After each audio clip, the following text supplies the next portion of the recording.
तो आज का मेरा वीडियो है इंडियन ट्रेजरी ट्रू एक्ट 1878 के ऊपर और साथ में 1972 ट्रेजरी एक्ट एंटिकिटीज़ वाला जो है, जो लास्ट टाइम मैंने डिस्कस भी किया था, दोनों को मिला करके बताऊंगा ताकि थोड़ा कन्फ्यूजन दूर हो।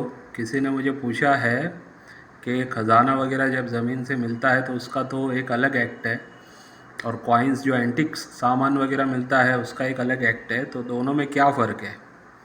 तो देखो, जो ये इंडियन ट्रेजरी ट्रू एक्ट है 1878 का, 78 का, 1878, ये बनाया गया था अंग्रेज़ों के थ्रू, यानी उस टाइम पे ईस्ट इंडिया कंपनी का दौर चल रहा था तो उनके थ्रू ये बना था।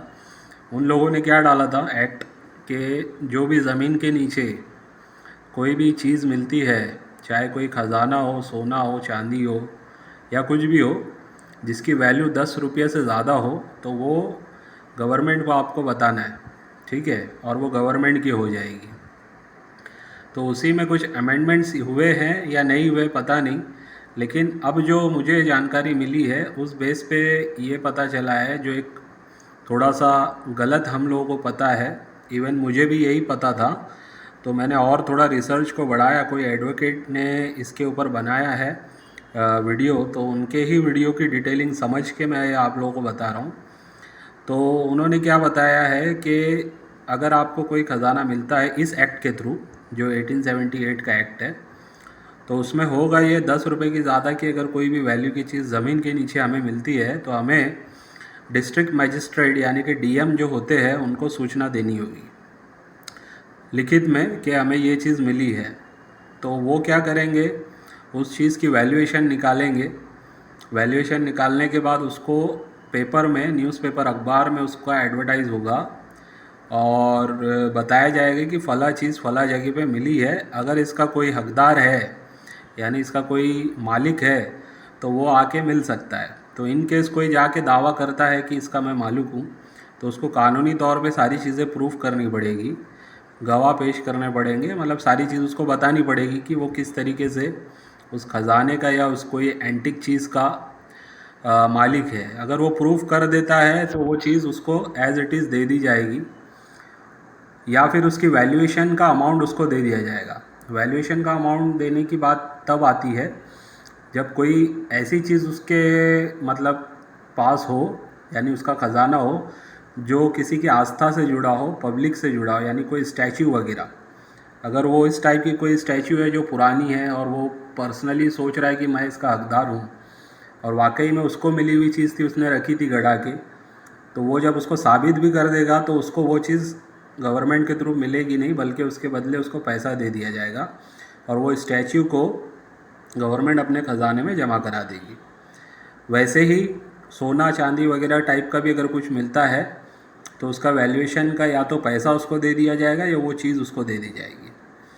अगर कोई साबित करने में असफल होता है या कोई आता ही नहीं है उसको क्लेम करने के लिए, तो क्या होगा, तो होगा ये कि वो जो ज़मीन में जो ख़जाना मिला है, जिसको मिला है, या तो गवर्नमेंट उसको एज़ इट इज़ दे देगी या उसका वैल्यूएशन का अमाउंट उसको देगी, या फिर देखा जाएगा कि वो ज़मीन का मालिक कौन है, पहले वो भी देखा जाएगा। हो सकता है किसी और को मिला और ज़मीन का मालिक कोई और हो, तो उस केस में कुछ पार्ट मालिक को जाएगा ज़मीन के और कुछ पार्ट जिसने खोजा है उसको मिलेगा। तो जो कन्फ्यूजन है कि कहीं कहीं मैंने और भी रिसर्च की थी तो पता चला था कि गवर्नमेंट इसका 10%, 20%, 50% जितना चाहे उतना जिसको मिलता है उसको देती है। ये बात मैंने मेरे लास्ट वीडियो में भी बोला था। हालांकि वो बात से ज़्यादा बेहतर ये वाली इन्फॉर्मेशन लगी, क्योंकि ये एक एडवोकेट के थ्रू बताई गई है, तो मैं उनको ज़्यादा मानता हूँ क्योंकि उनको कानून का ज़्यादा पता होता है। तो उस बेस पे मैंने सोचा ये बात क्लियर कर दूँ फिर से अपने वीडियो में, ताकि जो लोग मेरे साथ जुड़े हैं उनको एग्जैक्ट प्रॉपर चीज़ें पता होनी चाहिए। वैसे ही जो हमारा एक्ट जो मैंने अपने बुक में डाला हूँ, जो एंटीक्विटी एक्ट्स है, ट्रेजरी एक्ट्स 1972, इसके ऊपर मैंने कहा है कि मेरे चैनल पे जो वीडियो है, अगर उस पर आके आप देखेंगे, जो सब्सक्राइबर नहीं है मेरे, वो लोग जब मेरे चैनल पे आते हैं और अगर मेरे चैनल पे आएंगे तो ये वीडियो उनको नज़र आएगी। इस वीडियो में जो डॉक्टर राजगौर सर है, फिर से रिपीट करता हूँ, इनका इंटरव्यू है 6 मिनट 55 सेकंड पे आके जब आप इनकी वीडियो को सुनोगे, उससे आप खरीदें और उससे आप लेकर अच्छा इन्वेस्टमेंट कर सकते हैं। ट्रेजरी कई बार एक्ट ये भी होता है कि लोग डर जाते हैं कि तो पुराने सिक्के हैं, इसको हम घर में रख नहीं सकते, सरकार आके पकड़ जाएगी। नहीं, ऐसा कुछ भी नहीं। इंडिया में एक एंटिक्विटी एक्ट है 1972 का, उसके तहत आप सिक्का कलेक्ट कर सकते हैं, चाहे इतनी मात्रा में आप कलेक्ट कर सकते हैं, उस पर कोई रोक टोक नहीं है। आपको उसका कोई रिकॉर्ड सरकार को देना है कि आपने कितने सिक्के लिए हैं, ना ही आपने कितने में लिए हैं, किससे लिए हैं, कब लिए हैं, उसकी फोटो गवर्नमेंट को देना है, कुछ भी देने की जरूरत नहीं है।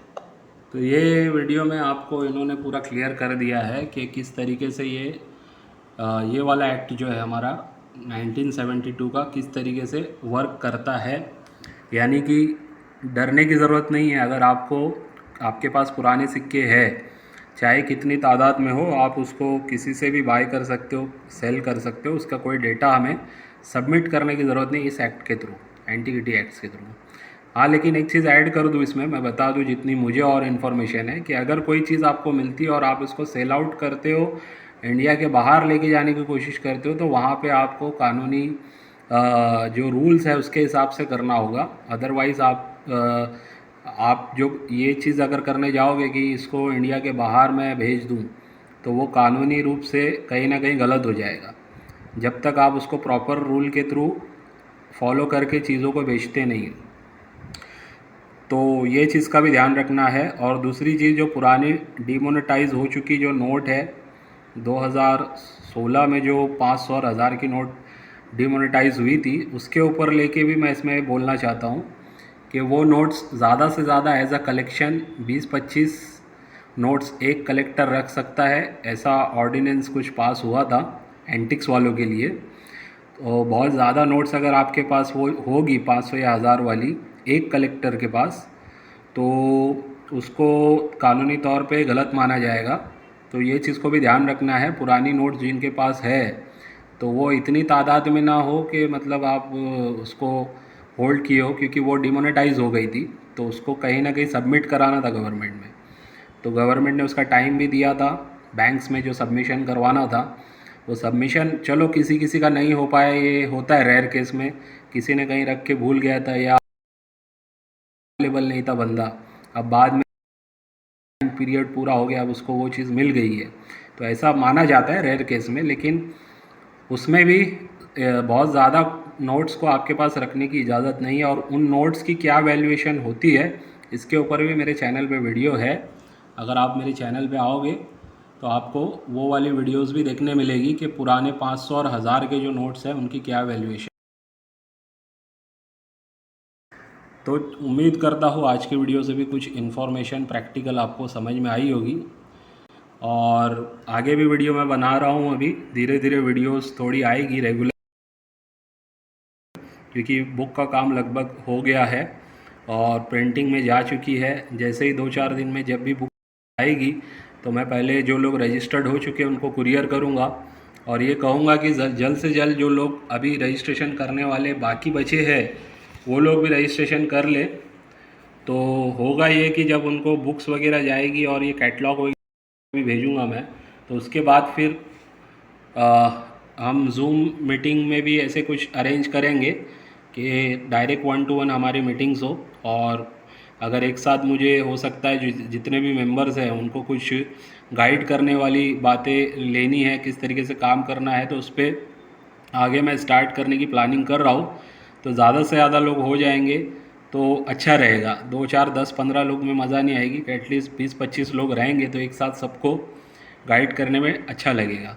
वैसे भी एक आदमी भी रहेगा तो मैं उसको गाइड करूँगा, ऐसी कोई बात नहीं है। फ़ोन पे बात हो जाएगी, व्हाट्सएप पे बात हो जाएगी। लेकिन जैसे जूम मीटिंग वगैरह लेने की बात होगी तो ज़्यादा लोग होंगे तो हम एक साथ फिर पूरा प्लानिंग करेंगे, और फिर उसमें भी गाइड करूँगा। और मैं यूट्यूब पे भी वीडियो भी आगे डालने वाला हूँ स्ट्रक्चर के बारे में, किस तरीके से ऑर्बिट पे हम जब काम करेंगे, मिल के काम जो करेंगे बाइंग सेलिंग का, उसमें सबका रोल क्या होगा और सबका कमीशन क्या होगा, किस तरीके से काम होगा, ट्रांसपेरेंसी कैसी रहेगी, और ऑक्शन हाउसेस में अगर हम सेल आउट करेंगे तो कैसे होगा, नॉर्मली अगर हम बाय सेल करते हैं तो उसमें कैसे होगा, ये सारी चीज़ें उसमें मैं डिस्कस करने वाला हूँ। चलिए आज की वीडियो को यहीं पे क्लोज़ करते हैं।